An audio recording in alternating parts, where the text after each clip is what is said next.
In June 1969, a 6-year-old boy vanished into thin air in the Great Smoky Mountains. Despite one of the largest search operations in national park history, involving over 1,400 people, Dennis Martin was never found. What happened in those woods remains one of America's most baffling disappearances. The vanishing of Dennis Martin, 1969. Father's Day weekend. The Martin family, along with 2 other families, arrived at Spence Field in the Great Smoky Mountains National Park for a camping trip. It was meant to be a celebration, a chance to reconnect with nature and spend quality time together. Spence Field sits at an elevation of approximately 4,900 feet, straddling the border between Tennessee and North Carolina. The area is known for its grassy balds, stunning views, and dense, unforgiving wilderness. Dennis Lloyd Martin was 6 years old. By all accounts, he was an active, healthy child, experienced in the outdoors for his age. His father, William Martin, was an architect from Knoxville. The family had been camping in the area before. They knew the mountains, or so they thought. On that Father's Day afternoon, Dennis was playing with his brother and 4 other children near the campsite. What happened next would haunt everyone involved for the rest of their lives. At approximately 4:30 p.m., the children devised a plan. They would split into 2 groups and hide behind the nearby bushes, waiting to jump out and surprise the adults returning from a hike. Dennis, along with his brother Douglas, ran behind a patch of dense rhododendron bushes, some of the thickest vegetation in the Smokies. The bushes stood 8 to 10 feet tall, forming an almost impenetrable green wall. Dennis ran ahead. His brother, just seconds behind him, followed the same path around the bushes, but when Douglas emerged on the other side, Dennis was gone. At first, the children thought Dennis was hiding. They called his name. No response. Within minutes, the adults were alerted. What began as mild concern quickly escalated to panic. By 5 p.m., just 30 minutes after Dennis disappeared, a search party was forming. His father, William, immediately began hiking through the dense forest, calling his son's name. Other campers joined in.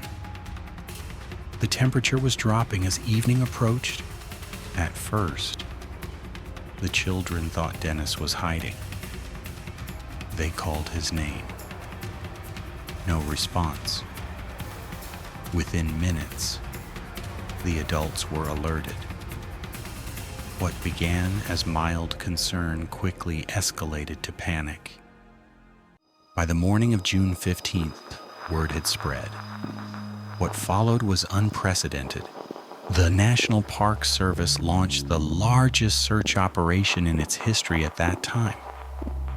Over the next 10 days, more than 1,400 searchers would comb through the mountains.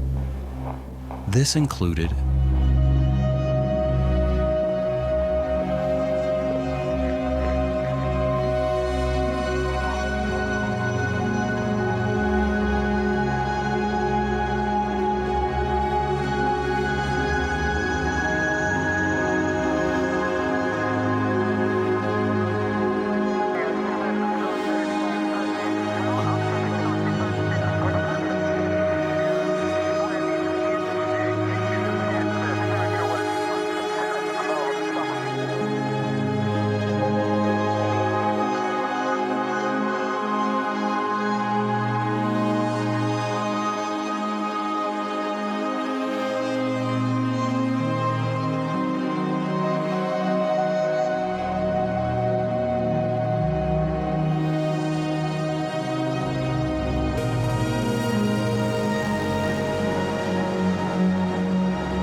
thought Dennis was hiding.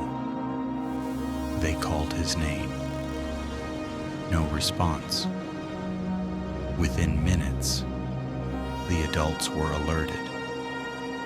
What began as mild concern quickly escalated to panic. But there was a problem. On the night of Dennis's disappearance, heavy rain had moved through the area, washing away potential tracks and scent trails. The dogs, despite their training, struggled to pick up any trace. Searchers worked around the clock. They called Dennis's name until their voices gave out. They covered every ravine, every hollow, every ridge. Helicopters flew low over the canopy. Ground teams moved in coordinated grid patterns. And yet, nothing. No clothing, no footprints, no sign that Dennis Martin had ever been there. Days turned into a week. The search radius expanded to 30 miles. Every possible scenario was considered. Had he fallen? Had he wandered too far and become disoriented? Could he have been attacked by an animal? Bear attacks on children are extremely rare, but not impossible. However, there was no blood, no disturbed vegetation, no signs of a struggle. By June 24th, 10 days after Dennis vanished, the official search was scaled back. The Martin family refused to give up. But as weeks turned into months, the reality set in. Dennis Martin was gone. In the 50-plus years since that Father's Day, numerous theories have been proposed, some logical, some deeply unsettling. The official explanation remains that Dennis simply became lost, wandered deeper into the wilderness, and tragically succumbed to exposure, injury, or dehydration. The terrain is unforgiving. Ravines are deep. A small child could easily fall and become hidden beneath years of leaf litter and forest debris. However, search teams covered these areas extensively. Cadaver dogs were deployed. Nothing was ever found.